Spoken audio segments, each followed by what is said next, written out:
நாம் இன்னைக்கு இந்த காணொளியில் எதை பற்றி பார்க்க போகிறோன்னா, நம்ம தேவைக்கு பயன்படுத்திய, அதாவது நம்ம வீட்டில் அமைக்கப்பட்ட கிணறு, இல்லை தோட்டத்தில் இருந்த கிணறு, இல்லையெனில் புதிதாக வாங்கக்கூடிய இடத்தில் இருந்த கிணறு, இல்லையெனில் நமது இடத்தில் தவறாக அமைந்த கிணறு, இல்லையெனில் நீர் வற்றி போய் பாலடைந்த கிணறு போன்ற நாம் நீண்ட நாட்களாக பயன்படுத்திய கிணற்றினை இப்பொழுது தேவையில்லாத காரணத்திற்காக மூட வேண்டிய சூழ்நிலை ஏற்படும். அவ்வாறாக மூட வேண்டிய கிணற்றினை வாஸ்துப்படி எப்படி மூட வேண்டும் அப்படின்றத பற்றி நாம் இன்னைக்கு இந்த காணொலியில் பார்ப்போம். வாங்க வீடியோக்குள்ளே போகலாம்.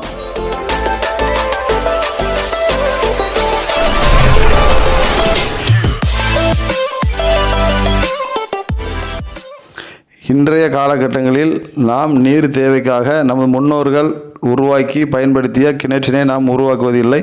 அதற்கு மாறாக போர் போடும் முறையை நாம் இன்று பின்பற்றி நீர் தேவையை பூர்த்தி செய்து கொள்கிறோம். இருப்பினும் நம் முன்னோர்கள் பயன்படுத்திய தேவையற்ற கிணறுகளை நாம் இன்று மூடக்கூடிய ஒரு சூழ்நிலையிலே உள்ளோம். அவ்வாறான கிணற்றினை வாஸ்துப்படி மூடுவதற்கு நம் முன்னோர்கள் ஒரு அழகான வழிமுறையை வகுத்து வச்சிருக்கிறார்கள். அதுபோன்று அந்த கிணற்றினை மூடும் பொழுது அது அந்த மனையில் வாழ்பவர்களுக்கு ஒரு நன்மையை செய்யும் அப்படின்றத நம்ம தெளிவாக சொல்லிக்கலாம். அது எவ்வாறு அந்த கிணற்றினை மூட வேண்டும் அப்படின்றத பற்றி பார்ப்போம். எந்த ஒரு மனையாக இருக்கலாம், வீடாக இருக்கலாம், இல்லை தோட்டமாக இருக்கலாம், இல்லை எந்த இடமாக இருக்கும் பட்சத்திலும் தேவையற்ற கிணறு இருக்கும் பொழுது முதலில் அந்த மனையில் வடகிழக்கு மூலையில் ஒரு கிணறோ போரோ அமைத்து கொண்டு அதில் நீர் வெளியே வரும்படி, அதாவது ஒன்று இறைக்கணும், இல்லைன்னா மோட்டர் போட்டால் தண்ணி வரணும், அது போன்ற நீர் எடுத்து பயன்படுத்தக்கூடிய சூழ்நிலையை உருவாக்கிய பின்பு நாம் கிணறு மூடும் பணியினை தொடங்க வேண்டும்.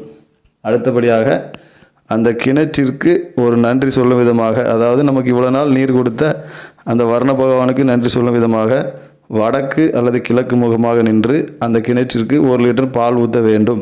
அடுத்தபடியாக நாட்டு சர்க்கரையை அந்த கிணற்றில் கொட்டப்பட வேண்டும். அதற்கு அடுத்தபடியாக மண்ணும் நீரும் கலந்தது போன்ற ஒரு கலவையை ஏற்படுத்தி கொண்டு 21 பாண்டு என எண்ணி அந்த கிணற்றில் கொட்ட வேண்டும்.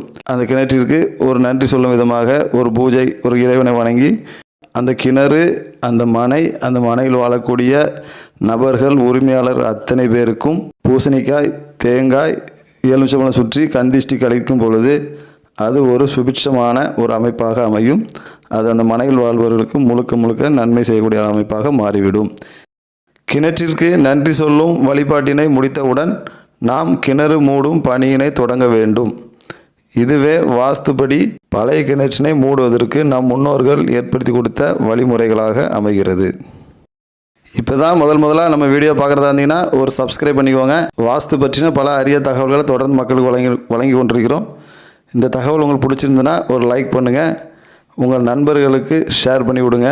மேலும் புதிதாக வீடு கட்டுபவர்கள், கம்பெனி, அலுவலகங்கள் போன்ற பிற தேவைகள் கட்டப்படும் கட்டிடங்களுக்கு வாஸ்து ஆலோசனை தேவைப்படும் ஐயா வாஸ்துவை தொடர்பு கொள்ளுங்கள்.